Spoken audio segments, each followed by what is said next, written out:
Welcome to an exciting evening of learning and exploration. Tonight, we will engage in a question and answer session between astronaut Megan MacArthur, currently aboard the International Space Station, and a number of middle school students hailing from across the greater Houston region. Additionally, we are looking forward to remarks from key civic and elected leadership on the occasion of this NASA downlink. My name is Sarah Sutar, and I am the MC for today's event. I am currently a teacher at Sienna Crossing Elementary School in Houston, Texas. Today's Ismaili Center conversation is entitled, Let's Go to Space, and is being proudly presented to you by the Ismaili Council for the Southwestern US, in collaboration with NASA and Fox 26 Houston. As we head to space today to explore our common destiny, we do so with the benefit of insights from astronaut Megan MacArthur. Dr. MacArthur, who was selected as an astronaut in 2000, holds a Bachelor of Science in Aerospace Engineering from the University of California, Los Angeles, and a PhD in Oceanography from the University of California, San Diego, where she performed research activities at the Scripps Institution of Oceanography. Dr. MacArthur is currently serving as pilot of the NASA SpaceX Crew 2 mission to the International Space Station, which launched on April 23, 2021. For this conversation, the Ismaili Council for the Southwestern US is also excited to partner with schools from the Aldine, Alief, Fort Bend, Houston, and Stafford school districts, as well as the Audi International, eToil Academy, the Honor Roll, and the village schools to engage middle school students from the greater Houston area. Students and teachers were provided resources to enhance their background knowledge about the upcoming program and allow the students an opportunity to submit a question to an astronaut. We are honored to have on this program Texas Secretary of State Ruth Hughes, Congressman Troy Nehls, and Mayor of the City of Houston, Sylvester Turner, each of whom recognize the importance of space exploration and the importance or encouraging our youth to pursue a STEM education as they look to the stars. Without further ado, we hope you enjoy the program.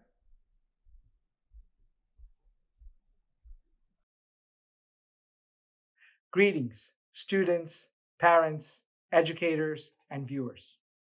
I am delighted to have you join us for today's Ismaili Center conversation as we learn about the work and impact of the International Space Station directly from astronaut Megan MacArthur. We're also excited to have Texas Secretary of State Ruth Hughes, Congressman Troy Nehls, and Mayor of Houston Sylvester Turner with us. Resumption of manned space flights from U.S. soil and the more recent landing of the Perseverance rover on Mars has reignited curiosity about space sciences and exploration. Today, we get to feed this curiosity further by hearing firsthand from scientists, astronauts, government officials, and policymakers who are at the forefront of the pursuit of this specialized knowledge that has wide-ranging impact on the quality of life of all of us here on planet Earth. The pursuit of knowledge to improve the human condition and to better understand God's creation are core ethics of the Shia Ismaili Muslim community. His Highness the Aga Khan continually encourages us to not only acquire education through lifelong learning, but also to be active participants in the knowledge society by creating and sharing new knowledge to improve the quality of life of all people. Ismaili Center programs allow us to realize these objectives. We host these types of programs at our Ismaili Centers around the world, including London, Vancouver, Lisbon, Dubai, Dushanbe, Toronto, and of course, right here in Houston. The Ismaili Centers are ambassadorial buildings and serve as anchor points to bring together thought leaders in diverse fields with local and global communities. We have organized many Ismaili Center events, but today is extra special and literally out of this world as our astronaut guest joins us from space today. I hope this event will educate the members of our audience on the work of the International Space Center and science in general. More importantly, I hope each of us leave even more inspired today to pursue lifelong learning and education, regardless of our age or academic backgrounds. Once again, a special thanks to NASA and all our partners and participants for coming together for this unique event and for joining us today. Students, parents, educators, and community members, I'm Texas Secretary of State, Ruth Hughes, and I'm delighted to welcome you to this unique program for students from Texas to have an opportunity to connect with astronauts aboard the International Space Station. I'd like to congratulate NASA for this educational opportunity and the Ismaili Council for the Southwestern US for organizing this unique event. This is such a profound way to motivate the future innovators from our state to learn and get inspired from the astronauts who help push the envelope of human exploration in space. Texas is fortunate to host NASA, as well as many space technology and exploration companies that are redefining our understanding of space. Although the space program is over 50 years old, we are always learning new things about space that affect our life here on Earth. Technologies developed for the space program have real-world implications in many different areas, spurring business and economic growth. Texas is home to an ever-growing number of established space exploration leaders, innovation hubs, research and development companies, and startups in the aerospace and space commercialization fields. In addition, Texas has some of the best universities that are well positioned to educate our young minds in the sciences, engineering, and other related fields to prepare them to participate in this growing industry and help push innovation. To the students who are participating in the downlink, I hope you are inspired to continue the spirit of learning and exploring your curiosity. This downlink features students from a wide array of schools who encourage students to take on this opportunity to speak with an astronaut on their experiences. Extracurricular opportunities like these are often what ignite the spark of curiosity that can lead to a lifetime of scientific and technological exploration. I applaud the volunteers from the Ismaili Council who, in keeping with the Ismailis community's ethos of volunteerism and helping improve the quality of life in their local communities, have provided this unique opportunity to students and schools. I'm looking forward to the conversation that our students and astronauts will have. Thank you for your participation. I'd like to thank NASA for helping organize this important downlink event to shine a spotlight and inspire the students in our area on the importance of STEM. I also appreciate the Ismaili Council for the Southwestern US and partners for hosting this event and providing a platform for the young students to go beyond the classroom all the way to the International Space Station to enrich their minds about the wonders of space, science, and technology. It is a matter of great pride to have had the downlink hosted right from here at the Ismaili Jamaat Khana and Center in District 22. The center's mission of fostering an appreciation of pluralism and for enhancing relationships amongst diverse faith communities, government, and civil society is also reflective of the strength that District 22 embodies as the largest and most diverse district in the country, where people from all walks of life come together to live, work, and pray and learn from one another.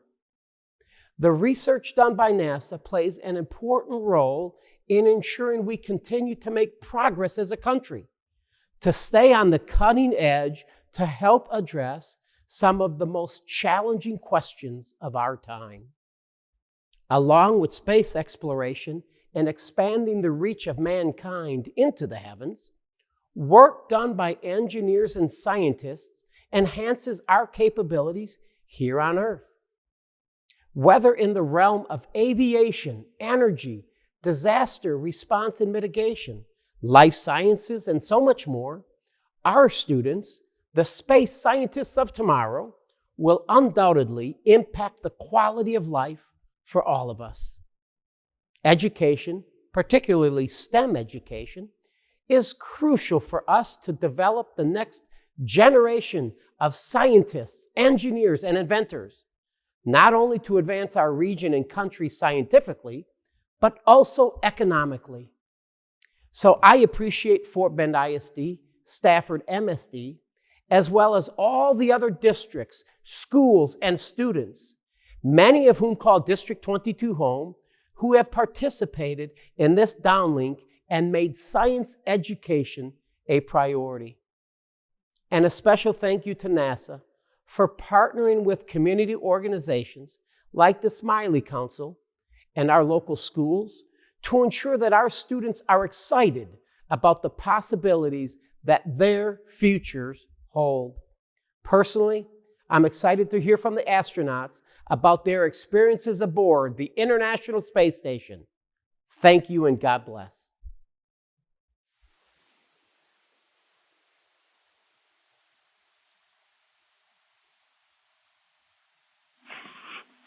Station Houston, are you ready for the event?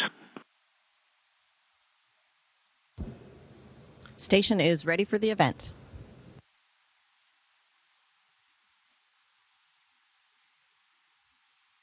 Houston ACR, this is Mission Control Houston. Please call station for a voice check. Station, this is Houston ACR. How do you hear me? I hear you loud and clear. Thanks. Please stand by for opening remarks. Greetings, students, parents, educators, and viewers. I'm excited to be here for this amazing educational event for the young students from the Greater Houston region. I'd like to thank NASA for providing this opportunity and the Ismaili Council for the Southwestern US, along with the many partner schools from the Greater Houston area for making this event come to fruition. Led by His Highness the Aga Khan, the Ismaili Muslim community, through its many programs, aim to promote sharing of knowledge, culture, understanding, and connecting diverse communities.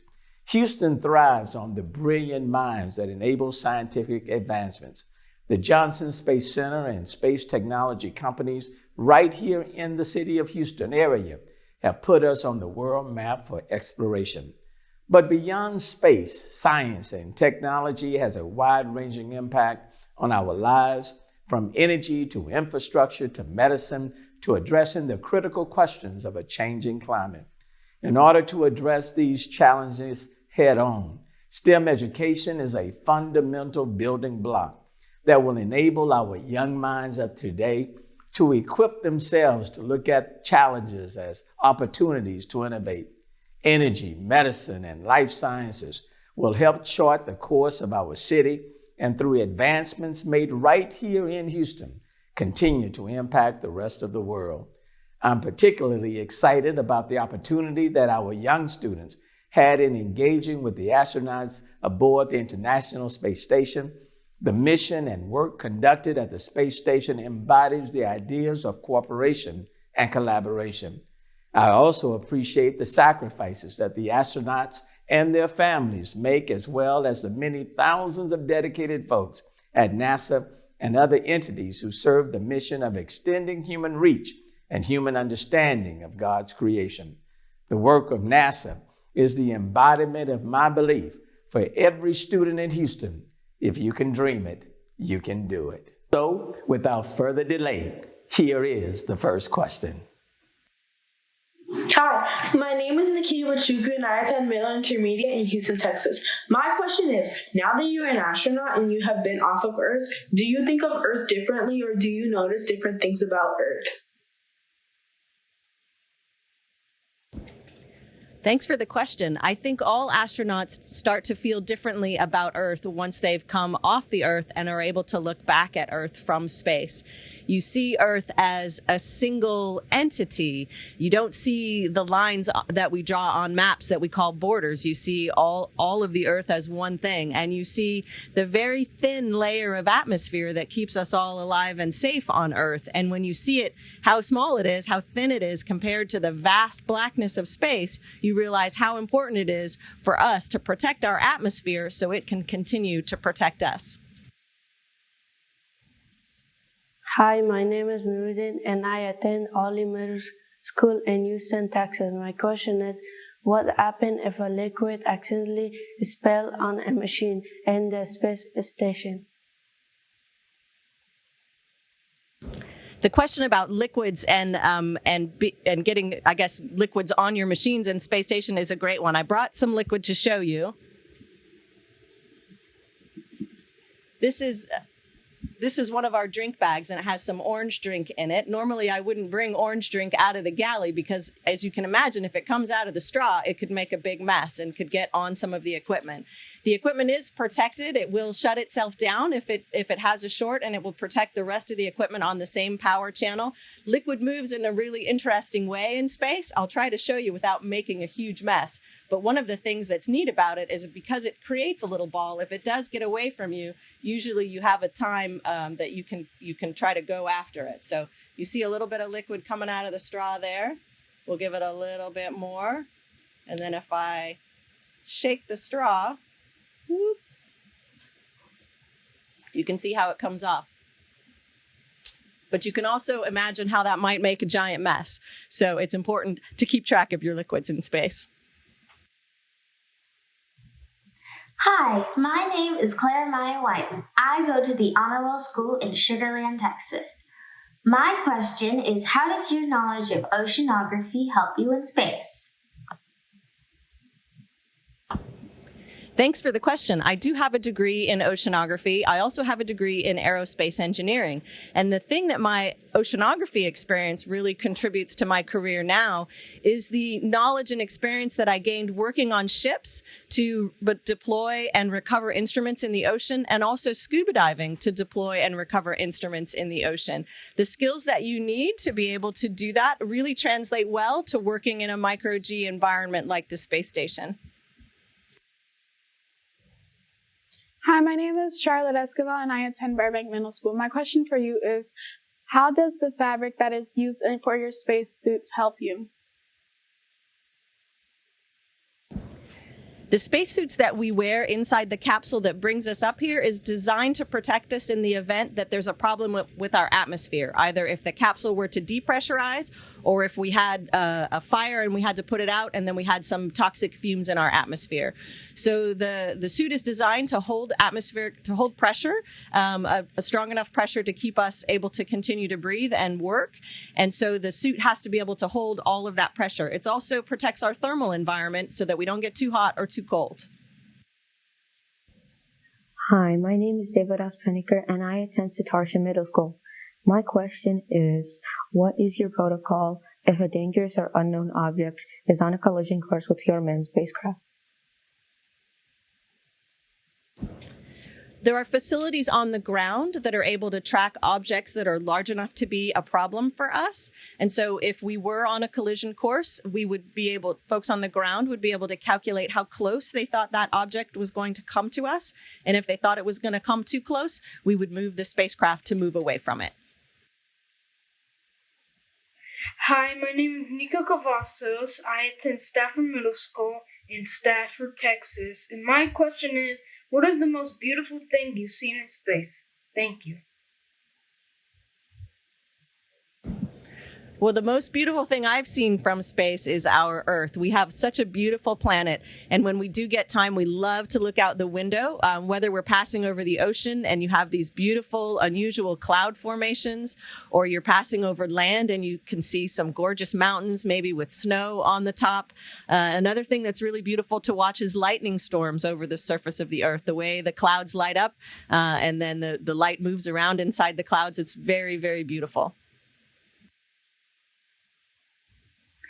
Hi, my name is Saha Haji, and I attend the Audi International School in Houston, Texas. My question for you is, are you planning to go to Mars in 2035? And if so, what are you doing to prepare for it? Well, we are definitely planning to go to Mars. I'm not sure it's going to be me, but it might be one of you watching today. I'll sure be watching from Earth as you do it, but absolutely we're preparing for that. Think of all the things that we would need living on Mars. We would need a place to live, so a pressurized habitat. We would need air to breathe, and we would need water to drink, and we would need food, as well as a power source, vehicles, all kinds of things that we need to support life. So one of the ways we're preparing for that is by living and working here on the International Space Station, where we have to continuously clean our air, we recycle our water, and we've even done some experiments with growing food. We also have to be able to fix anything that breaks on the International Space Station, and so we try to build equipment that's very robust and not too hard to fix, although that can be a challenging thing to do. So these are some of the ways that we're preparing for going to Mars. Hi, my name is Janae Reyes. I attend Stovall Middle School in Houston. My question is, how long does it take an astronaut to train to go on a mission? Astronaut candidate training, from when you get hired to be an astronaut candidate to when you graduate as an astronaut, that usually takes about 2 years, where you're learning all of the basic systems for flying in space.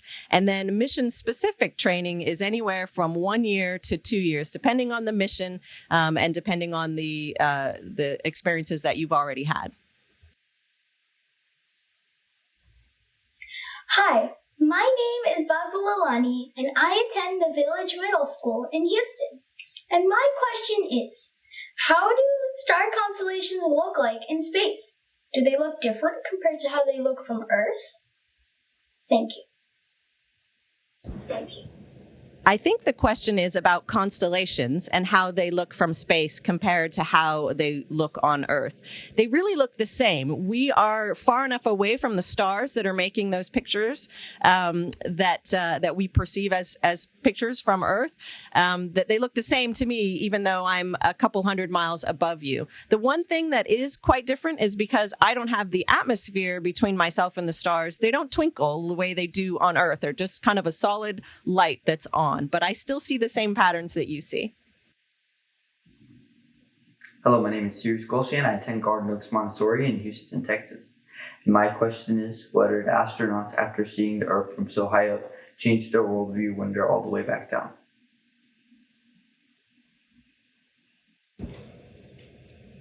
I know for myself that my worldview changed a little bit, or really quite a lot, after seeing the Earth from space. And again, seeing that very thin layer of atmosphere that's what keeping us safe and alive on the Earth. It makes you feel very protective of the Earth when you get home again. Hello, my name is Jason Reitman from the Honor Roll School in Sugar Land, Texas. My question is, does spending time in space affect the way you think? It's interesting when you first get to space, your brain has to spend a lot of its processing power thinking in 3 dimensions in a way that we don't do as much on Earth. And so what can happen when you go from one module to another is that what you were thinking of as the floor suddenly seems like it's the ceiling, or instead of going, along sideways, it suddenly feels like you're dropping down. And so your brain has a lot of work to do to make sense of the environment and figure out where you're going.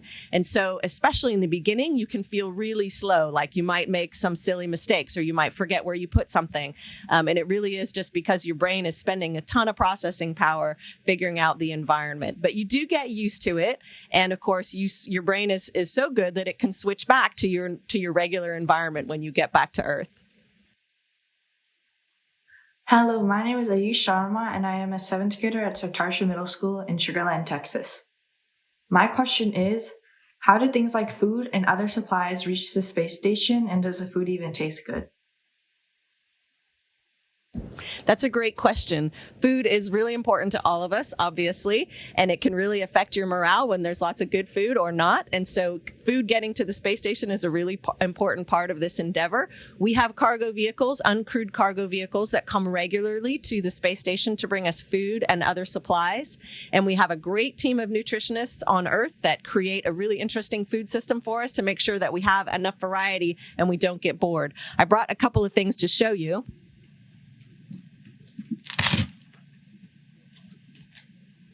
We kind of already talked about the drinks, which come in these bags that we fill with water from our rehydration station.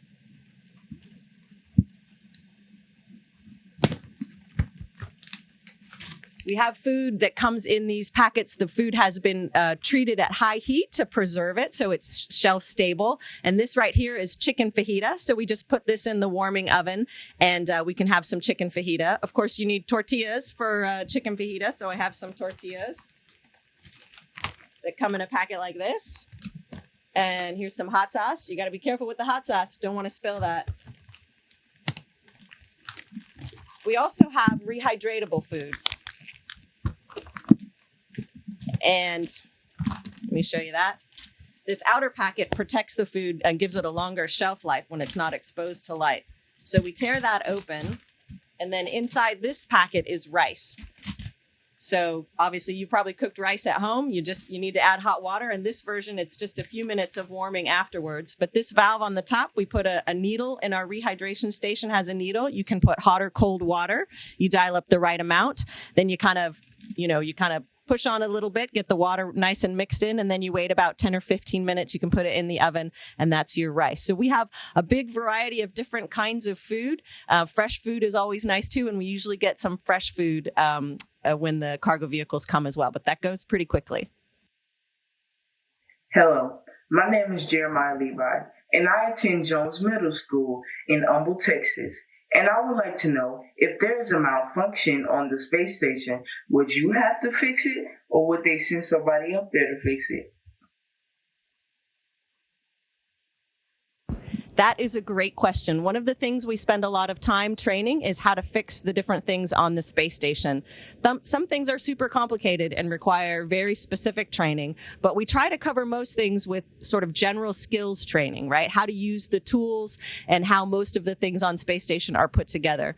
The really great part, though, is we have a huge team of experts on the ground that know each piece of hardware really well, and we get to work with those people closely. They design procedures for us to help us fix the equipment when it breaks. So we don't have to send somebody up special just to fix one thing that breaks. We can work together as a team and fix it up here with the people and the equipment that we have. Hi, my name is Steven Portillo, and I attend to the TAW Academy in Houston, Texas. My question for NASA is if they have planned on landing in other moons.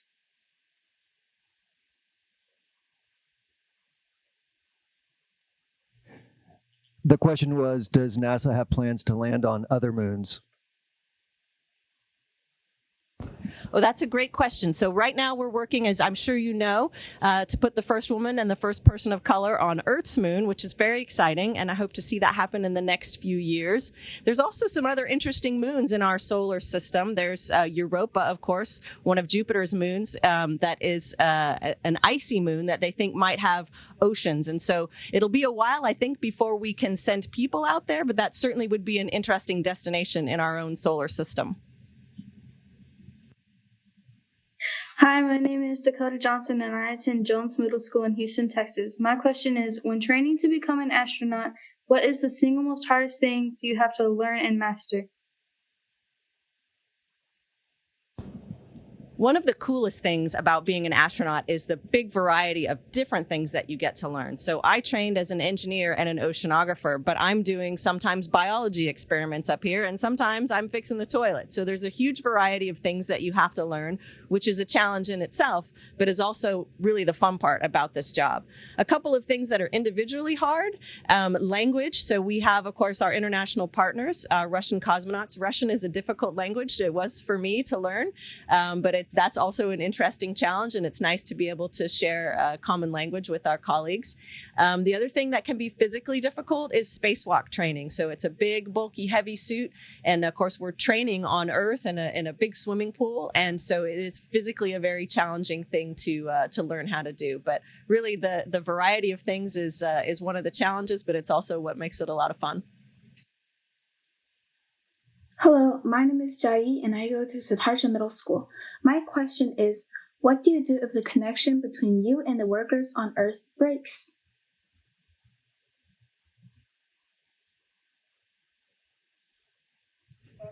The question was, what do you do if communications or connections between the ground and you breaks? So communication is a very important part of what we do, and being able to communicate with the ground in so many different ways is really helpful for us. But we are also trained to continue our operations without being able to talk to the ground, and we go through periods every day where we don't have continuous communication. If we had an emergency situation and our communication went down for some reason, we have very specific procedures to run through the different possibilities why the communication might be down and how to regain it. And so we have a really robust system, and we know how to respond in the event that the communication goes down. Hello, my name is Juan Diego Hoyos Bernal, and I attend the Honor Roll School in Sugar Land, Texas. My question is, what happens if you lose power at the station, and how do you recover it? Thank you. So power, of course, is another very important thing for us here on the space station. We have solar arrays that we capture energy from the sun, and we store that on batteries on the space station. We have what we call redundant systems, and so different power channels that are separated from one another, so we wouldn't lose all of our power all at once. If we did lose a power channel, we would be able to work through procedures, or the ground would be able to work through procedures. But if we weren't talking to the ground, we have procedures and we have training in how to respond to attempt to recover those power channels. Thanks for joining us aboard the International Space Station today.